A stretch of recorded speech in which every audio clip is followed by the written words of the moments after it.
Son Excellence, Monsieur Antonio Guterres, secrétaire général des Organisations des Nations Unies. Chers frères et sœurs d'Afrique francophone et vous tous citoyens du monde libre, je vous adresse aujourd'hui non pas pour me plaindre, mais pour corriger un mensonge historique. Depuis des siècles, on vous raconte Haïti à l'envers. On vous parle d'échecs, de misère, de violence, mais jamais du courage, de la trahison, ni du prix qu'on a payé pour être libre aujourd'hui. Haïti est le seul peuple au monde à s'être levé et à avoir regardé son maître droit dans les yeux pour lui dire « Je préfère mourir libre que de vivre esclave ». Et ce jour-là, le 1er janvier 1804, l'ordre du monde blanc a vacillé. Les puissances coloniales ont eu peur. Et alors, elles se sont liguées, non pour nous saluer, mais pour nous punir.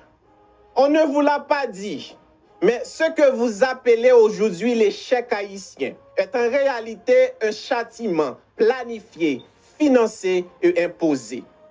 Aujourd'hui, je viens vous révéler ce que l'histoire a effacé. Pas pour réécrire le passé, mais pour une fois, le monde entier entend la vérité depuis la bouche d'un Haïtien. Ce que vous allez entendre, ce sont des faits, des actes, des décisions politiques, militaires, économiques, prises par les puissances impérialistes, notamment la France et les États-Unis, qui expliquent pourquoi Haïti a été volontairement maintenu à genoux. Chers peuples frères du monde libre, Thomas Sankara a dit, et je cite, « L'esclave qui n'est pas capable d'assumer sa révolte ne mérite pas qu'on s'apitoie sur son sort. » Cette phrase a pris tout son sens, non pas en 1981, quand il était encore capitaine, mais en 1803 à Saint-Domingue. Quand des hommes noirs, des esclaves venant d'Afrique, comme Jean-Jacques Dessalines, Capois-Lamort, Henri Christophe, ont pris les armes, les machettes, les pierres et ont osé répondre à la barbarie par la révolte. Le 18 novembre 1803, à Vertières, dans le nord d'Haïti, ils ont infligé une défaite humiliante et historique à l'armée française. L'armée la plus puissante, la plus équipée, la plus arrogante de l'époque. Ils ont combattu au corps à corps face à des canons, des baïonnettes, des fusils et ils ont gagné. Cette liberté n'a pas été négociée. Ils l'ont arrachée au prix de leur vie. Et le 1er janvier 1804, ils ont fait ce qu'aucun peuple noir n'avait fait avant eux. Déclarer une indépendance arrachée dans le sang contre un empire blanc. Mais ce que l'Afrique, le monde noir et le monde entier doivent savoir, c'est que le prix de cette liberté n'a jamais cessé d'être payé. La France a exigé une rançon.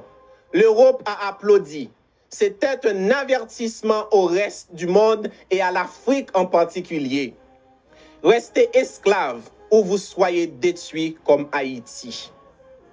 En 1825, 21 ans après notre indépendance, la France revient. Mais cette fois sans armes apparentes, avec un décret royal. Haïti devra verser 150 millions de francs or en échange de la reconnaissance de son indépendance. Un chiffre délirant équivalent au budget annuel de la France elle-même. Le gouvernement haïtien refuse bien sûr, mais la France mobilise ses alliés, les États-Unis, l'Angleterre et l'Allemagne, pour imposer un blocus économique.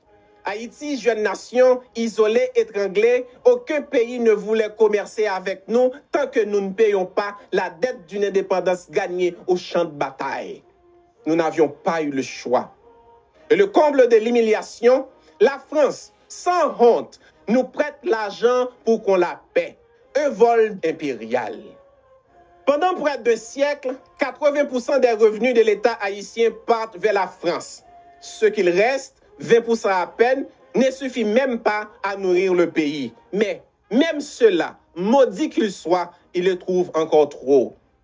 En 1880, la France exige la création d'une fausse structure souveraine, la Banque nationale d'Haïti. C'est la France qui l'administre, c'est la France qui imprime notre monnaie, C'est la France qui collecte nos impôts et qui gère nos exportations.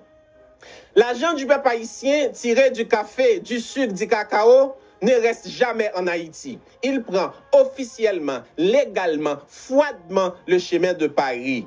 Et quand la France sent sa domination menacée, elle invite deux autres bêtes sauvages à la table. En 1910, elle fonde avec les États-Unis et l'Allemagne la BNRH, Banque nationale de la République d'Haïti.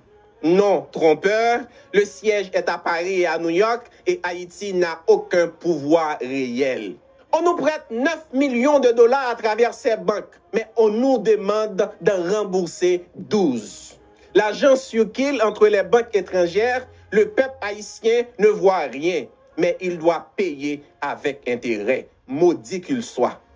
Pour justifier leur présence, ils créent une instabilité déguisée. Entre 1900 et 1915, 7 présidents haïtiens sont renversés au gré des intérêts impériaux. Chaque président soutenu par une puissance est saboté par les deux autres.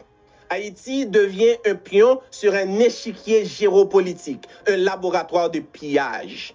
Mais ce qui allait produire en décembre 1914 allait dépasser toutes les limites. Un braquage pur et simple en plein jour par une puissance étrangère dans notre capitale, Port-au-Prince, Haïti. À la veille de la Première Guerre mondiale, Haïti est en ruine. Le pays est en exsangue, écrasé par une dette imposée, contrôlée par des banques étrangères, livrée à une guerre d'influence sans nom. Derrière le rideau, 3 puissances impériales se disputent notre dépouille. La France, l'Allemagne et les États-Unis. Alors, le 6 décembre 1914, à 13h précises, 4 navires de guerre américains accostent à Port-au-Prince. Des marines américains en uniforme, lourdement armés, pénètrent dans la Banque nationale de la République d'Haïti et ils en ressortent avec 17 caisses d'or. Chaque caisse contient 500 000 dollars d'or de l'époque, notre réserve nationale, et calmement prend la direction de New York, réserve fédérale américaine. Le gouvernement haïtien choqué, affaibli, proteste, mais personne ne l'écoute. Aucune nation ne condamne, aucune sanction internationale, aucune enquête. Ce jour-là, Haïti ne perd pas seulement son or, mais il perd aussi son dernier souffle de souveraineté. En réalité, notre économie n'a jamais été à nous, et ça, ce n'était pas de notre faute. Peu le savent, mais depuis 1804, Haïti n'a presque jamais contrôlé ses finances. De 1825 à 1947, notre monnaie, nos banques, nos dettes étaient aux mains d'étrangers. C'était qu'en 1947, sous la présidence de Dumassé estimé, que nous avons payé la dernière tranche de cette dette maudite. Sans aide, sans dons, sans assistance de la communauté internationale. Avec les menus de nos paysans qui ont offert ce qu'ils n'avaient pas pour réunir 5 millions de dollars et racheter la Banque nationale à la Citibank américaine. Ce jour-là, Haïti a respiré, mais le mal était déjà fait. Nous avons raté le 19e siècle et perdu le 20e siècle, 2 siècles de pillage, 2 siècles de chaos organisé, 2 siècles de retard infligés par des puissances qui n'avaient jamais accepté notre liberté. Alors, on a attendu. On s'est dit que peut-être un jour, l'histoire nous offrirait une nouvelle chance. Et puis un jour, la terre a tremblé. Son Excellence